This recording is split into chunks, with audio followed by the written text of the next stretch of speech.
बोलो अम्बे मैया की जय। जयकारा शेरावाली दा बोल साचे दरबार की जय। श्री दुर्गा सप्तशती का 10वां अध्याय सुम का वध। ध्यान। मैं मस्तक पर अर्ध चंद्र धारण करने वाली शिव शक्ति स्वरूपा भगवती कामेश्वरी का हृदय में चिंतन करती हूँ। वे तपाए हुए स्वर्ण के समान सुंदर हैं। सूर्य, चंद्रमा और अग्नि, ये ही तीन उनके नेत्र हैं तथा वे अपने मनोहर हाथों में धनुष, बाण, अंकुश, पाश और शूल धारण किए हुए हैं। बोलो अम्बे मैया की जय। ऋषि कहते हैं, हे राजन, अपने प्राणों के समान प्यारे भाई निशुम को मारा गया देख तथा सारी सेना का संहार होता जान सुम ने कुपित होकर कहा, हे दुष्ट दुर्गे, तू बल के अभिमान में आकर झूठ मूठ का घमंड न दिखा। तू बड़ी मानिनी बनी हुई है किंतु दूसरी स्त्रियों के बल का सहारा लेकर लड़ती है। देवी बोली, ओ दुष्ट, मैं अकेली ही हूँ, इस संसार में मेरे सिवा दूसरी कौन है? देख, ये मेरी ही विभूतियां हैं, अतः मुझ में ही प्रवेश कर रही हैं। तदंतर ब्रह्माणी आदि समस्त देवियां अंबिका के देवी के शरीर में लीन हो गईं।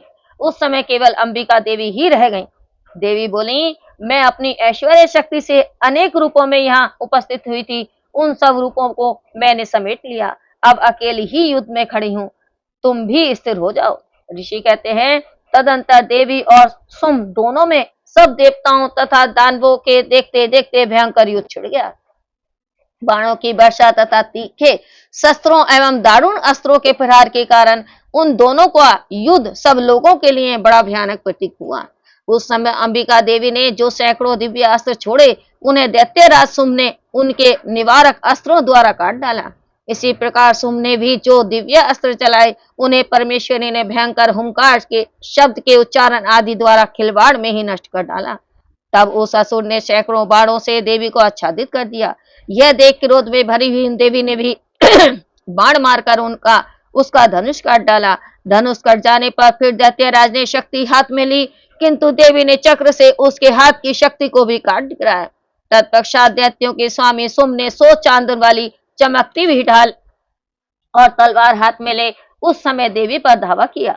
उसके आते ही चंडिका ने अपने धनुष से छोड़े हुए तीखे बाणों द्वारा उसकी सूर्य किरणों के समान उज्जवल ढाल और तलवार को तुरंत काट दिया। फिर उस दैत्य के घोड़े और सारथी मारे गए। धनुष तो पहले ही कट चुका था, अब उसने अंबिका को मारने के लिए उद्यत हो भयंकर मुदगर हाथ में लिया।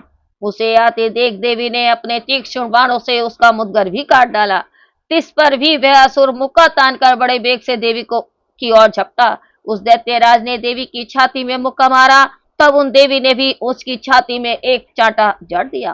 देवी का थप्पड़ खाकर दैत्यराज सुम पृथ्वी पर गिर पड़ा, किंतु पुनः सहसा पूर्वक उठकर खड़ा हो गया। फिर वह उछला और देवी को ऊपर ले जाकर आकाश में खड़ा हो गया। तब चंडिका आकाश में भी बिना किसी आधार के ही सुम के साथ युद्ध करने लगी। उस समय दैत्य और चंडिका आकाश में एक दूसरे से लड़ने लगे। उनका वह युद्ध पहले सिद्ध और मुनियों को विस्मय में डालने वाला हुआ। फिर अंबिका ने सुम के साथ बहुत देर तक युद्ध करने के पश्चात उसे उठाकर घुमाया और पृथ्वी पर पटक दिया। पटक के जाने पर पृथ्वी पर आने के बाद वह दुष्ट आत्मा दैत्य पुनः चंडिका का वध करने के लिए उनकी ओर बड़े वेग से दौड़ा। तब समस्त दैत्यों के राजा सुम को अपनी ओर आते देख देवी ने त्रिशूल से उसकी छाती छेदकर उसे पृथ्वी पर गिरा दिया। देवी के शूल की धार से घायल होने पर उसके प्राण पखेरु उड़ गए और वह समुद्रों, द्वीपों तथा पर्वतों सहित समूची पृथ्वी को कंपाता हुआ पृथ्वी पर गिर पड़ा। तदंतर उस दुरात्मा के मारे जाने पर संपूर्ण जगत प्रसन्न एवं पूर्ण स्वस्थ हो गया तथा आकाश स्वच्छ दिखाई देने लगा। पहले जो उत्पात सूचक मेघ और उल्कापात होते थे, वे सब शांत हो गए तथा उस दैत्य के मारे जाने पर नदियां भी ठीक मार्ग से बहने लगीं। उस समय सुम की मृत्यु के बाद संपूर्ण देवताओं का हृदय हर्ष से भर गया और गंधर्व गण मधुर गीत गाने लगे। दूसरे गंधर्व बाजे बजने लगे और अप्सराएं नाचने लगी। पवित्र वायु बहने लगी, सूर्य की प्रभा उत्तम हो गई, अग्निशाला की बुझी हुई आग अपने आप प्रज्वलित हो उठी तथा संपूर्ण दिशाओं के भयंकर शब्द शांत हो गए। बोलो अम्बे महारानी की जय। जयकारा शेरावाली दा बोल साचे दरबार की जय।